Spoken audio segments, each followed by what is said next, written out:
If I ask you, tell me a person's name who contributed his skill on the national anthem of three countries. And yes, he is Indian poet Kavi Guru Rabindranath Tagore. And the countries are, of course, India as well as Bangladesh and Sri Lanka.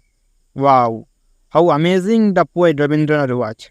Yes, very amazing. So amazing that even some Indians, especially educated ones, are unable to understand the meaning of his very poem which they have been uttering from their childhood.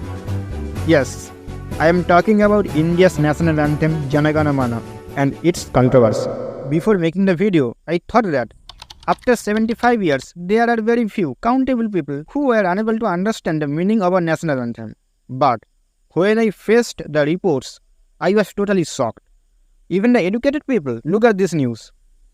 In 2020, Subramanian Swamy, MP of Lok Sabha, wrote a letter to Prime Minister to change our national anthem. In 2015, Rajasthan Governor Kalyan Singh appealed to remove the word Adhinayaka from our national anthem. Same year, Markandeya Karju, former judge of Supreme Court, demanded the same. And there are also many examples. I was totally shocked, totally speechless for minutes. And then I realized whom we should call the educated fools. I even cannot express my feeling, even after 75 years. Oh. However, now turn the page.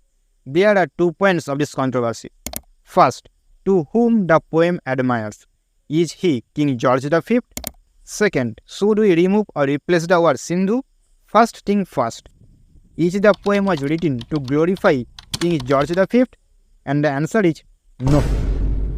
I will discuss it in 3 stages: history, lyric analysis, and poet's clarification. First stage. History says it was first sang on 27th or 28th December in 1911 during 26th season of Indian National Congress in Kolkata. Coincidentally, King George V was present in India at that time. In 1919, the poem was translated into English by Theosophical College and named as the Morning Song of India, though the English version was somehow incomprehensible. From this information, a little-known mind may argue that the poem was written to praise the British king, as later Rabindranath was awarded with Nobel Prize in 1913. But after that, in 1930, when Rabindranath was at Moscow in Soviet Russia, they asked him to sing a song, and he sang the song Jana Gana Mana. So it is clear that the poem was not written to admire the British king, as Rabindranath relinquished his British given knighthood title after the Jallianwala Bagh massacre in 1990. Yes, George V was visiting India in 1911 for Dilli Durbar, and yes, the song was sung also on the occasion. But to say that the words paid tribute to George V and Queen Mary, it is very ridiculous. Second stage. Now we will analyze the meaning of its lyrics. Only the first stanza is taken for our national anthem, but we will try to cover the whole poem. So let's go. Jana Gana Mana Adhinayaka Jaya He Bharata Bhagya Vidhata. Here the confusion starts. Who is the Adhinayaka or the captain? Who is the Bharata Bhagya Vidhata or dispenser of India's destiny? And the answer is collective consciousness of every Indian. Ravi Tagore collects our love, our passion, our respect for our motherland and gave it a human form. And the very being is the Adhinayaka or Bharata Bhagya Vidhata. In the same stanza, the poet also says, Jana Gana Mangala Dayaka Jaya He Bharata Bhagya Vidhata, means the very being who will give Mangala or blessings to Indians is the Bharata Bhagya Vidhata. In second stanza, poet says, who will unite the India against the British is the dispenser of India's destiny. In third stanza, he says, the eternal companion or the eternal charioteer or the guide who leads the path to Indians in good and bad times is the dispenser of India's destiny, and he will destroy the Sankata and Dukkha or crisis and misery. In the fourth stanza, the poet imagines the collective consciousness of every Indian in a feminine form or in the form of Bharat Mata and asked her to destroy the misery of every Indian. In fifth or last stanza, he praises to a great personality who will make the Indians to wake up from dark and ignorantly by his melody and with the light of the sun, and by whom the dark period of India will be broken. Of course, the poem does not admire any monarch or any god. It admires the very human form which is made by collective consciousness of every Indians. The Indians are the reason of their fall, and also they are the reason of their glory. Yes, the poem has a very deep meaning. Third stage, now we will know Rabi Thakur's point of view. What was his perception? In 1937, Pulin Bihari Sen, a student of Vishwabharati Vishwavidyalaya, asked the same question, and Rabi Thakur wrote this on 10th November 1937. That year, there was arrangement for the arrival of the emperor. One of my friends, who happened to be well established and dedicated to the royal government, asked me to write a Jayagan or felicitation song to praise the emperor. I was totally shocked by each words, and with that shock and rage, a heat was created in my veins. As a response with my rage, hatred and protest, I wrote the song Janaganamana Adhinayaka.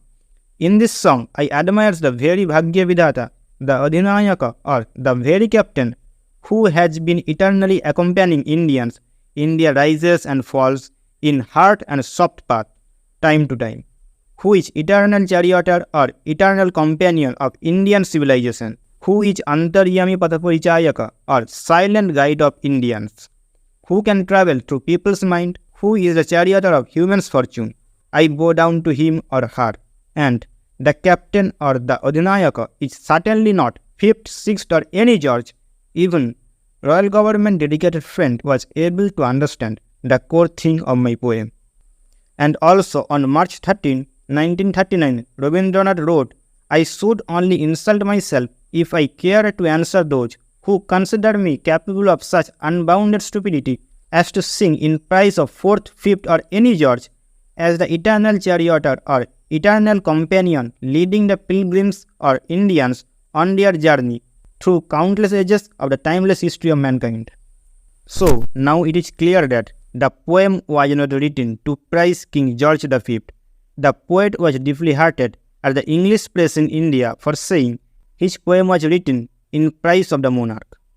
If we critically examine the lyrics in Bengali, we can find that the poem does not admire any monarch or any god.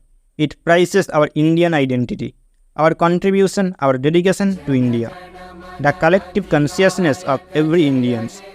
In other way, by this poem we praise ourselves. And the Adhinayaka is not a single person, he or she is formed by the collective contribution of every Indians. Here you can find a democratic aspect also. Just think, talking about India's democracy in 1911, in another poem Rabi Thakur wrote, Amra sabai raja amaderi raja rajotte. That means we are all king in this kingdom of ours. And also, by another point of view, we can associate the word Adhinayaka to our freedom fighters or other great personality like Swami Vivekananda, as they were the condensed form of that hope of every Indians at that time. Like Netaji Subhash Chandra Bosu wanted complete freedom. Sardar Vallabhbhai Patel united the modern India, though the poem was written earlier.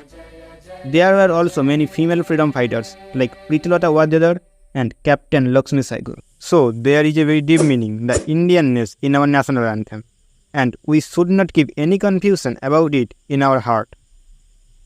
Now turn to second controversy, the controversy about the word Sindhu. Should we remove or replace the word? And again, the answer is no. If we think about the great Indian civilization, Sindhu civilization is a part of the great Indian civilization. Do remember, there is a concept of ancient India, but there was nothing as ancient Pakistan or ancient Bangladesh. They are the part of the great Indian civilization. Think, 76 years ago, we were the same people. Even still now, their language, their culture is very much influenced by the Indianness. Apart from this, Sindhu is not only a region, it is a ethnicity also. You can easily find Sindhi people in Gujarat, Rajasthan or even in Delhi. So, come out from the ignorant radical mindset. Observe the truth. Though there is a provision for amendment, but there is no space to remove or replace something from our national anthem. Our national anthem glorifies our nation, our national geography, our national identity, our national contribution, our contribution to the nation. Apart from this, the poem was written in Tatsama Bengali language or Sanskritized Bengali language, and the first stanza was written in very simple words, so in a multilingual country like India, everybody can easily understand it. Now look at this. It is a Bengali textbook of class 7, West Bengal board. Here is a chapter named Duti Ganer Janma Kotha. From this chapter, the students are taught about the significance of our national anthem. I think every school board of India should add this kind of chapter. I have nothing for now. The source of my information is in the video description. So now, Jai Hind, Vande Mataram, Vande Bharatam.